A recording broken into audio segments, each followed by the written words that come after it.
Bom dia a todas e todos, sejam muito bem-vindas e bem-vindos ao nosso ICL Mercado e Investimentos. Hoje um sextou recheado de indicadores, porque saíram os dados de desemprego e renda aqui do Brasil, medidos pelo IBGE.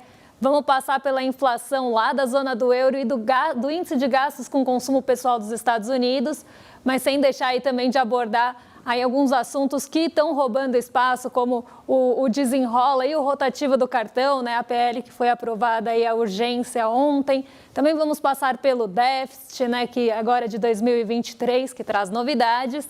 E vamos falar também da confiança dos serviços. Mas antes de tudo isso, vamos dar bom dia para o André, que está lá no Rio de Janeiro. Bom dia, André, tudo bem com você?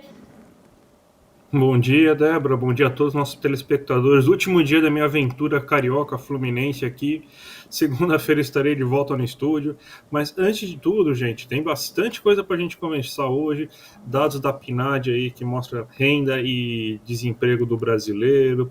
Temos também a confiança do setor de serviço que caiu, então mais um fator preocupante aí para o futuro aí dos próximos meses da atividade econômica brasileira.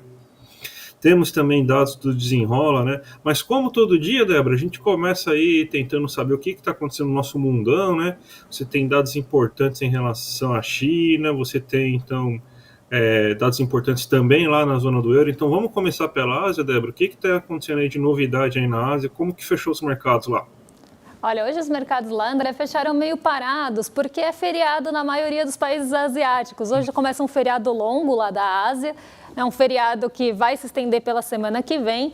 Então, hoje os mercados da China, da Coreia do Sul e de Taiwan ficaram fechados. Mas isso não foi motivo para que as bolsas não tivessem movimentação e também divulgação de importantes incentivos, principalmente na China. Apesar do feriado, eles fizeram aí alguns anúncios hoje, né? Então, um primeiro anúncio que eles tiveram aí nessa tentativa mesmo de incentivar o setor imobiliário é a isenção para a construção de moradias populares.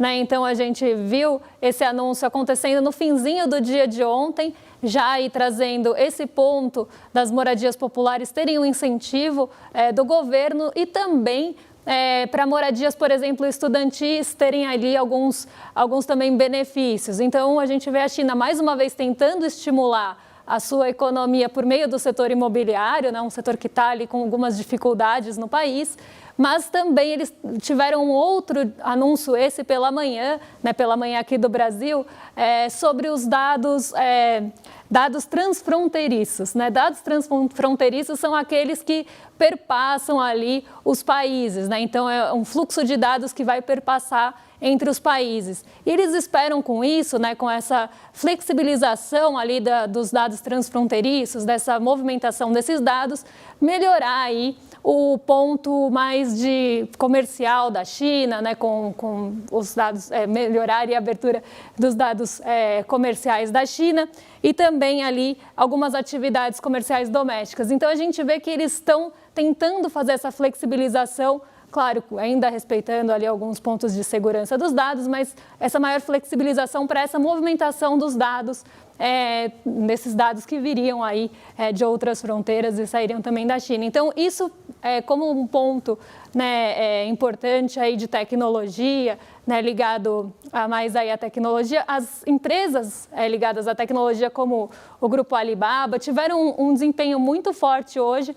Eles são negociados no Hang Seng, então é uma bolsa que estava aberta hoje, por lá então é dia positivo. Eu vou colocar aqui na tela para vocês o índice Hang Seng, que fica em Hong Kong. Ele subiu 2,51% hoje, liderando os ganhos na Ásia. Claro, a gente tinha muitas bolsas fechadas por lá, mas o Hang Seng entre as abertas foi a que mais se destacou, justamente por essas notícias aí envolvendo, né, essa flexibilização anunciada pelo governo chinês. Então, o Hang Seng hoje está liderando, né, as bolsas asiáticas, né, já liderou, na verdade, porque por lá elas já fecharam, e outros mercados aí fechados. Então, um dia de menos movimento na Ásia, o que acaba impactando um pouquinho o nosso índice de commodities, aí o terceiro gráfico pequenininho que vocês estão vendo no lado esquerdo da tela, mas um dia aí positivo entre os mercados asiáticos, André e todo mundo que está aí em casa.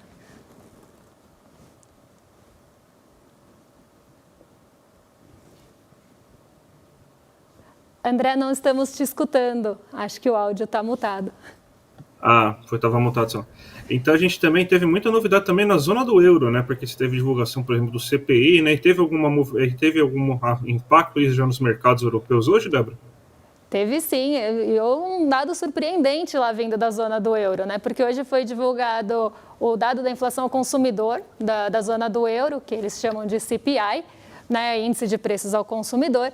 E esse índice surpreendeu em todos os aspectos, né? Então, quando a gente olha a projeção, né, para quem está acompanhando o gráfico de casa, é a linha branca e o dado real é a linha azul clarinha, né? Então, a gente vê que nesse mês de setembro, aqui eles já estão soltando os dados preliminares de setembro, o CPI ficou em 4,30 lá na zona do euro e a projeção era de 4,5. Então, surpreendeu positivamente, ficou abaixo do esperado.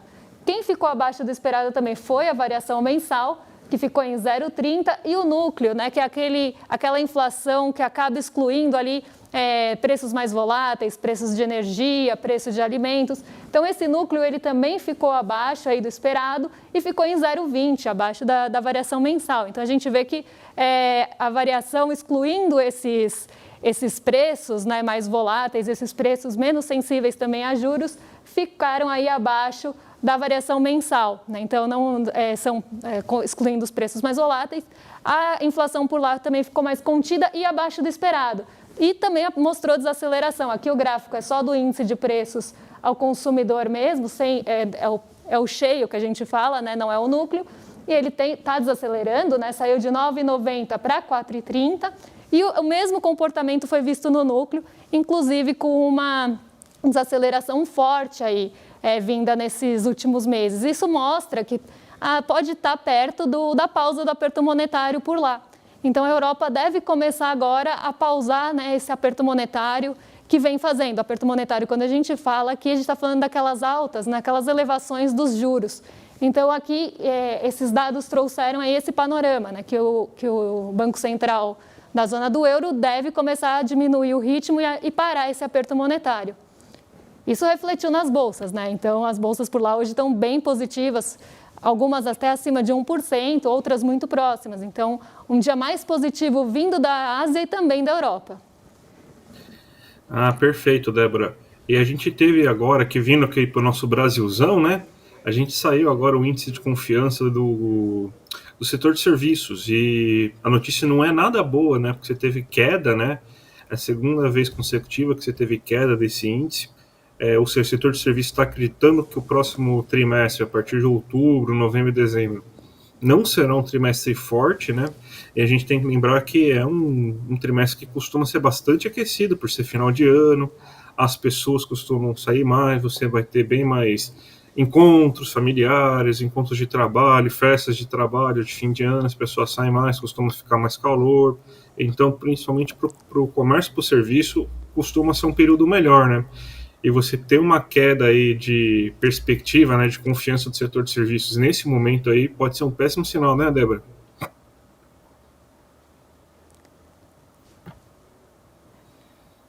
Perfeito, André. Vamos lá. Achei que tinha travado aí. Não, então é um dado aí que preocupa junto ao comércio, né? Que a gente tem também essa atividade mais forte aí no fim do ano, que também ontem veio abaixo aí pela terceira vez, né? A confiança do comércio estava recuando e agora os serviços também.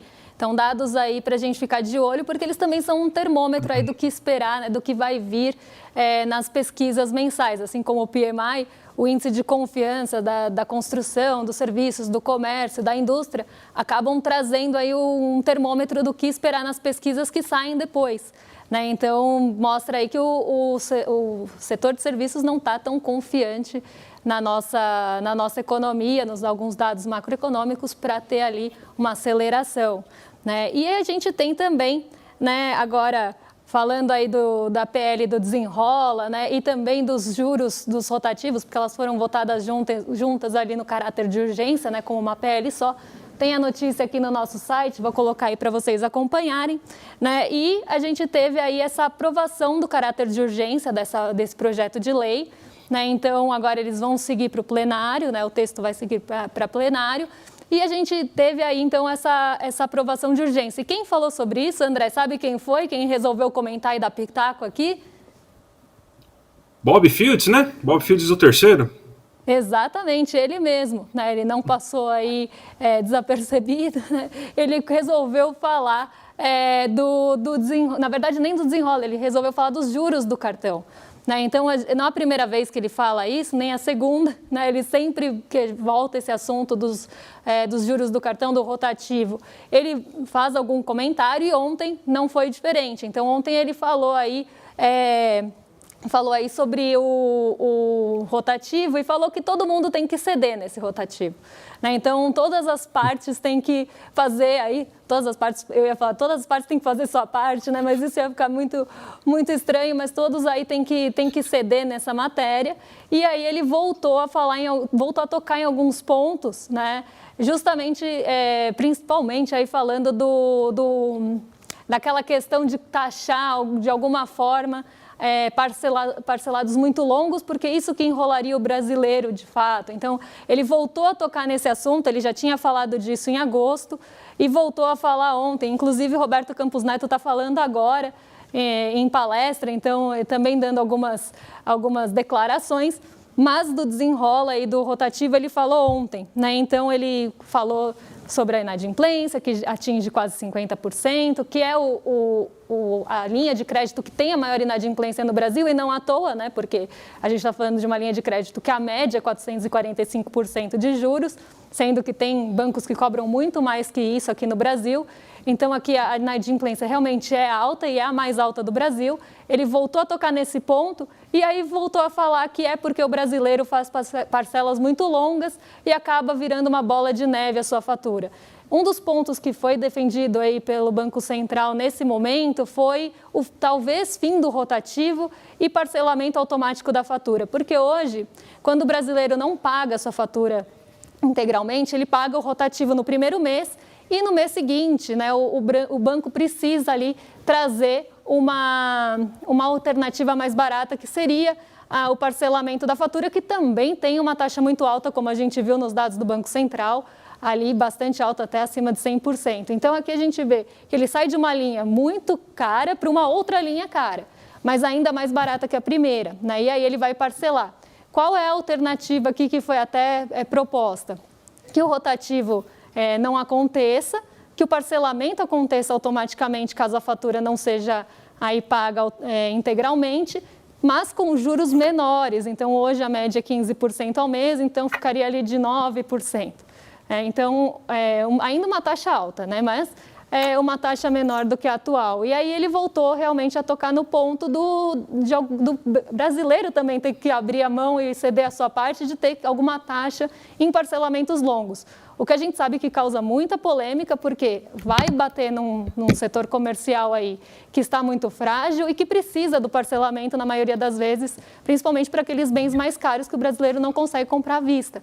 Né? Então, qualquer que seja o desincentivo que vá colocar aí no parcelamento sem juros, seja alguma forma de acabar com ele ou de cobrar alguma taxa adicional pelo parcelamento, pode ser ruim para o brasileiro, né, para nós que precisamos do parcelamento para comprar, e para o setor comercial e varejista, que não gostou nada desses comentários e sempre reage. Até a Febraban, André, reagiu a isso na época que ele falou. Né? Então, ele voltou a tocar nesse assunto, o que não é aí de surpreender, né, vindo de Roberto Campos Neto. Eu tô vendo, voltou bastante, parece que essa semana, esse assunto aí de cobrar parcelas aí quando você faz o parcelamento no cartão de crédito, né? Parece que teve alguma notícia, acho que foi no portal UOL, que eu vi que voltou, falando até que uma boa parte aí gostaria que você tivesse, uma boa parte, não consegui entender muito bem a notícia, mas pelo que eu fiquei entendendo, até porque ela era fechada para variar, né? Mas o título dava a entender que os brasileiros gostariam que cobrassem juros para o parcelamento, porque eles se endividariam menos. Eu achei bem estranho, né?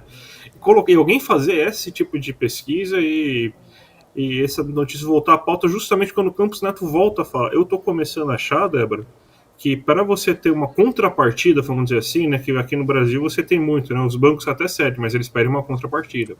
Você ter uma contrapartida da questão de você ter um rotativo menor, eles começarem a cobrar essa taxa. Então pode ser que a gente já vendo aí um embrião, né, um balão de ensaio, né, que eles costumam fazer, de algo que seja, então, uma contrapartida para eles não perderem, assim, tanto dinheiro aí com essa questão da taxa. Eu também acho bem estranho, me causa muito estranhamento o brasileiro falar que prefere pagar uma tarifa ou uma taxa aí, em relação aos seus parcelamentos do que se enrolar no cartão. Vou até perguntar aqui, para quem está assistindo, vocês concordam com isso? Preferem pagar uma taxa, uma tarifa que seja para desincentivar o parcelamento e não ter e ter aí um desincentivo mesmo no parcelamento sem juros, ou vocês preferem do jeito que está? Né? E eu acho que é justamente isso, eu acho que o banco quer uma contrapartida, né? E essa fala do Roberto Campos Neto mostra isso, ele fala que todo mundo vai ter que ceder nesse assunto, inclusive a população, né, que vai normalmente ficar aí com a pior parte, a corda sempre estoura pelo lado mais fraco, a gente sempre fala isso. Então, assim, causa muita estranheza uma pesquisa como essa. Eu vou até procurar para ver se eu consigo ler a matéria inteira aí, porque realmente é muito esquisito, né? E falando aí também de Brasil, né, a gente tem o déficit de 2023, também tem uma notícia aqui do ICL Economia, lembrando que lá vocês conseguem ler as matérias completas e não são bloqueadas, né, é aberta para todo mundo e vocês vão conseguir ler aí as matérias completas sempre com as análises ali.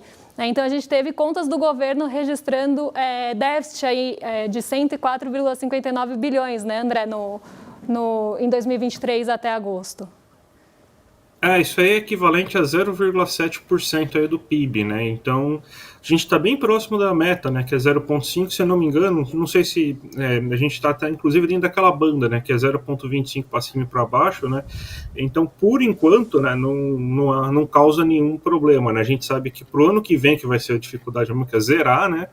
Mas esse ano aí, se tudo continuar, mesmo com a aceleração do déficit que você teve nos últimos meses, né? Até porque o resultado, quando a gente está pensando nos últimos 2 meses, a gente está contando também o mesmo período do ano anterior, né? Então está contando com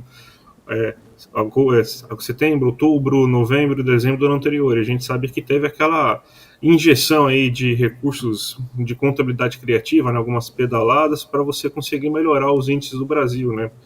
Então você teve esse problema aí, agora esses índices saem, né? Esses meses mais positivos saem, então o déficit começa a aumentar mesmo. Então, mas eu acho que não vai ter problema esse ano, não tem risco fiscal, acho que não vai precisar ter tanto ajuste. O problema mesmo é ano que vem, né? Então, vamos ver aí, né? O Haddad que se enfiar nesse buraco, ele vai ter que dar um jeito de sair, né?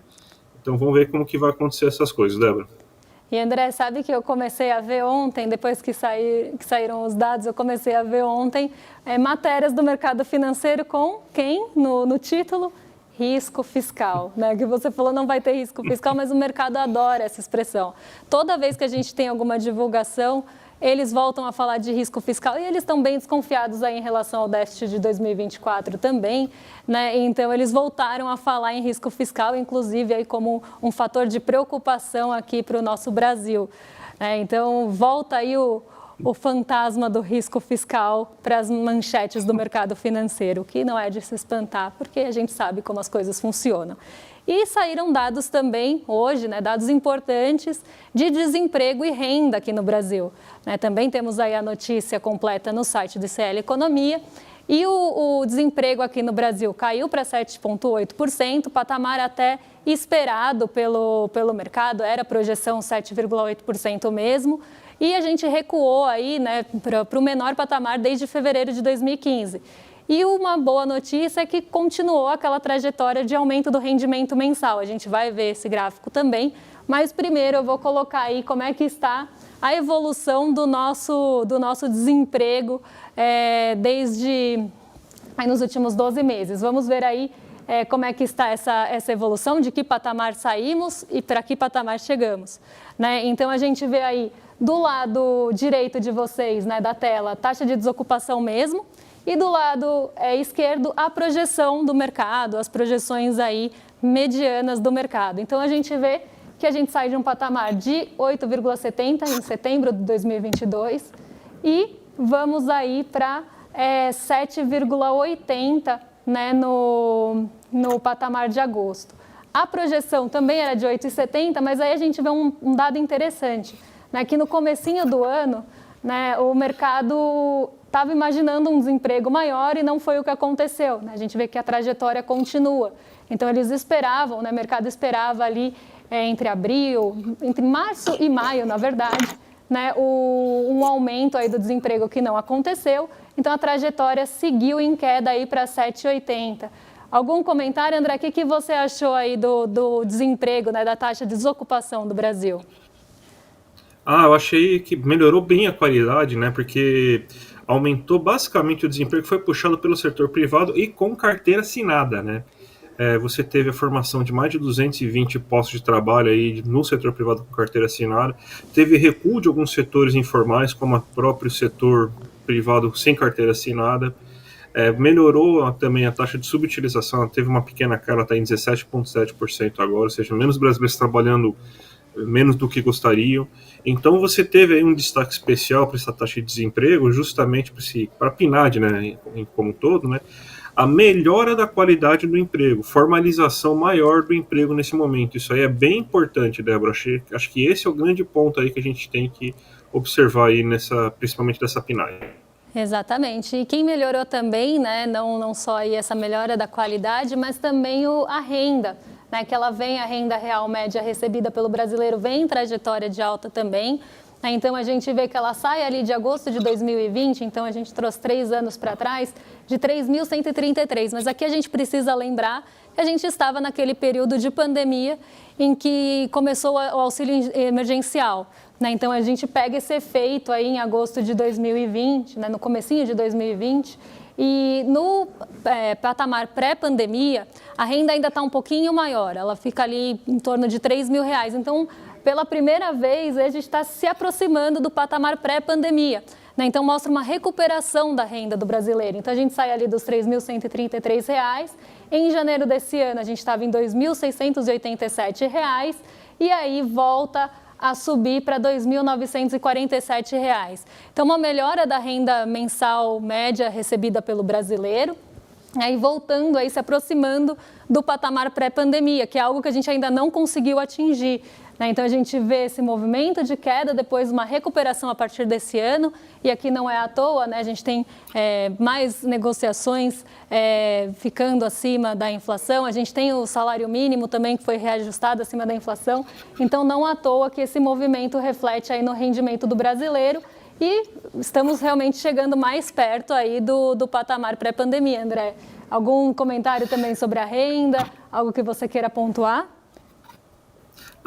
A gente precisa, nessas medidas que você tem, que o governo está fazendo agora, e junto com o desemprego baixo, né, a medida que eu falo é o aumento do salário mínimo acima da inflação, ela é a chave principal para você aumentar a renda mesmo do brasileiro, a renda média, né? Então, com isso você melhora. Você vê a queda que a gente teve, se você puxar até para o começo da PNAD, você vê que a queda a partir dos períodos de reforma trabalhista e tudo mais, são ainda mais significativas, né? Então, é necessário você fazer tudo isso aí, continuar com essas medidas para melhorar, né? Então a gente está muito longe do ideal ainda, mas pelo menos a gente começou a caminhada para cima. Isso é um ponto importante, Débora. Exatamente. E André, vou me despedir de você. Sextou, né? Aproveite aí seu último dia de congresso no Rio de Janeiro. Mas quem está aqui com a gente continua, porque a gente ainda vai falar da abertura do mercado e do índice de preços de gastos com consumo pessoal nos Estados Unidos, que está aí afetando bastante nossa bolsa. Mas, André, muito obrigada aí, bom dia para você, boa sexta. Boa, muito obrigado, Débora. Na verdade, eu estou em São Paulo, que saindo daqui eu já estou indo para o aeroporto pegar o voo já de volta aqui, né? Então, eu queria só agradecer a todo mundo a presença aí, dos telespectadores aí. Um grande abraço. A gente se encontra segunda-feira no estúdio, Débora, e toda a audiência. Um abraço, gente.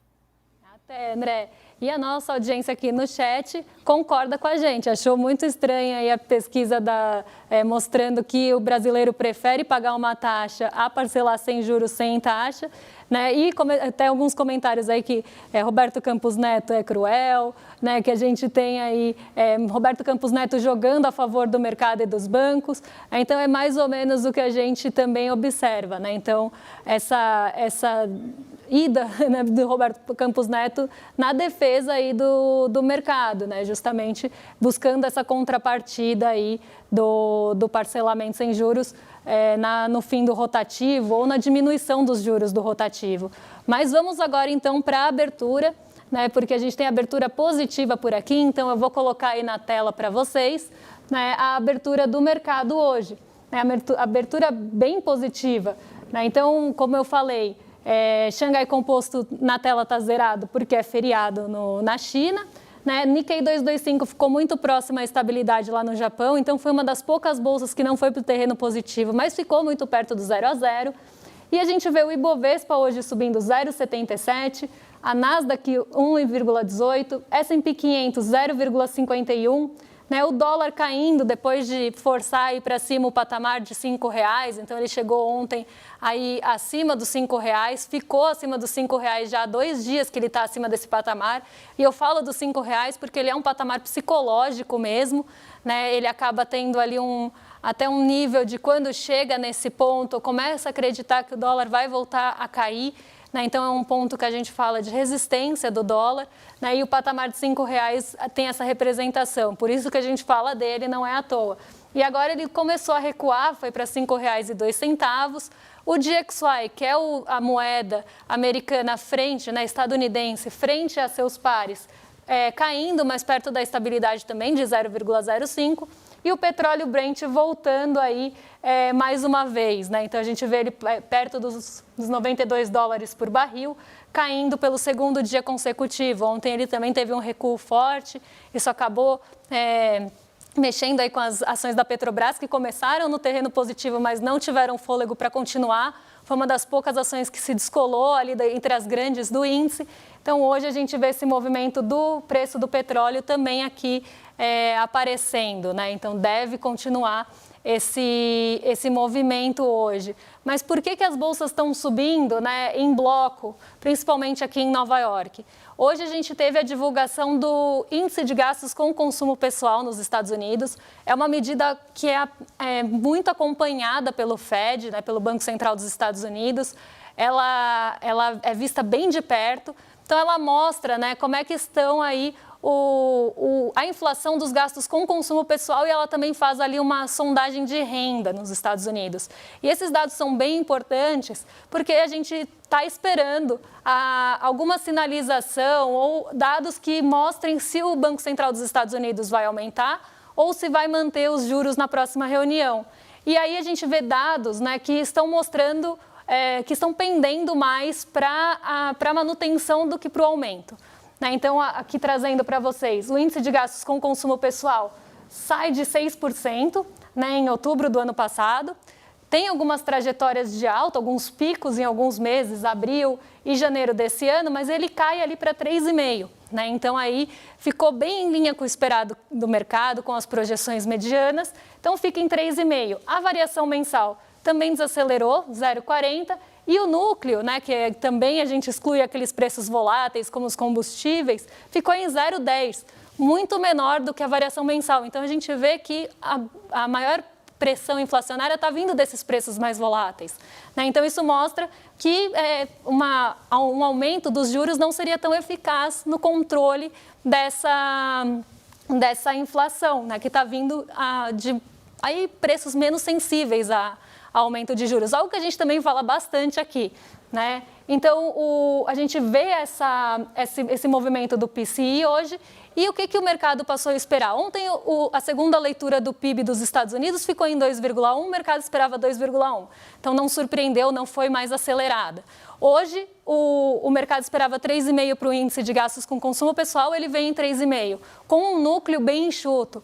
Né? Então, isso mostra que a probabilidade dos Estados Unidos manter os juros na próxima reunião está crescendo, e na de dezembro também. Inclusive, o monitoramento do CME Group mostra isso, né, que a probabilidade de aumentar está diminuindo, a probabilidade de manter está subindo. Né? Então, a gente vê essa inversão aí conforme esses dados estão sendo divulgados. E esse foi um ponto que o Jeremy Powell falou. Né? Ele falou aí que vai acompanhar justamente esses dados para fomentar a próxima decisão dos Estados Unidos. E quando a gente tem, né, qualquer sinalização que os juros de lá possam aumentar, Isso faz com que o rendimento dos títulos do governo de lá subam e aí o apetite pelo risco aqui nos países emergentes diminui e o recurso flui para lá. Então é por isso que hoje as bolsas estão subindo em bloco e a Nasdaq é a que lidera as altas, porque ela é a mais sensível justamente aí a movimentos de juros. É uma bolsa de tecnologia, é uma bolsa que depende aí bastante de capital de terceiros, nessas empresas negociadas lá dependem do capital de terceiros. Então, uma sinalização de manutenção dos juros e não de alta acaba trazendo mais apetite para os mercados emergentes, de mais risco e também aí para as bolsas de tecnologia. Então, esse é o panorama que a gente tem hoje depois da divulgação dos dados dos Estados Unidos, né? E agora, por aqui, sextamos, mas vocês aí em casa ainda não, porque tem bastante coisa ainda para assistir aqui no ICL, né? Temos o ICL Notícias segunda edição, com a Gabi Varela e seus dois Chicos, Chico Sá e Chico Pinheiro. Né? Temos aí o César Calejon e a Robertinha Garcia no Sinapse, com entrevistado sempre aí muito importante, imperdível Sinapse também. Então, até às 8h30 tem bastante tempo ainda para acessar, mas a gente fica por aqui com o ICL Mercado Investimentos e na segunda-feira estamos de volta aí para trazer expectativas do mercado, termômetro de bolsas e outros dados aí que vão sair. Então, até segunda-feira, pessoal, e até lá. Um beijão para vocês. Olá! Gente, que incrível o encontro que a gente teve com a Monja Coin na aula que ela deu para a comunidade do ICL, como vencer o estresse e a ansiedade. Quanta sabedoria, quanto amor, quanta luz e quantos conselhos práticos para as pessoas poderem aplicar nas suas vidas. Muita gente que assistiu a aula está pedindo para assistir de novo e muita gente que acabou não conseguindo assistir está pedindo para a gente liberar o replay da aula. A gente resolveu liberar o replay da aula, mas o prazo para poder assistir o replay, ele tá se esgotando. Então vai na minha e segue a dica, clica agora no link que vai estar junto com esse vídeo e assiste o replay antes dele sair do ar. No final da aula, a gente preparou uma surpresa maravilhosa até para brindar essa oportunidade que a gente teve com o Monja Coin para todo mundo poder fazer parte do ICL. Então não deixa de assistir no finalzinho não, porque eu acho que você pode ficar muito feliz com essa oportunidade de fazer parte da comunidade que tem acesso aos cursos do ICL. Boa aula, aproveitem e use esses ensinamentos para a gente fazer um mundo melhor.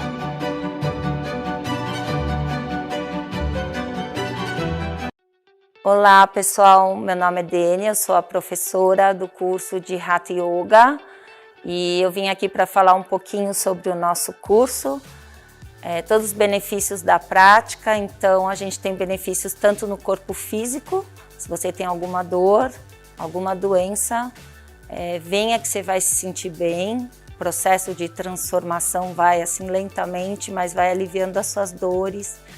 Ou se você está passando por alguma dificuldade, né, mental, um trabalho mais do emocional, como ansiedade ou depressão, a prática alivia os sintomas. Então acessem aqui e participem do curso. Oi. Meu nome é Jorge Mário Jauregui, sou arquiteto urbanista e no meu curso Megacidades e o Espaço no Mundo Contemporâneo vocês vão encontrar uma abordagem do socioespacial nas dimensões econômica, ambiental e urbana, e o curso está disponível aqui no ICL.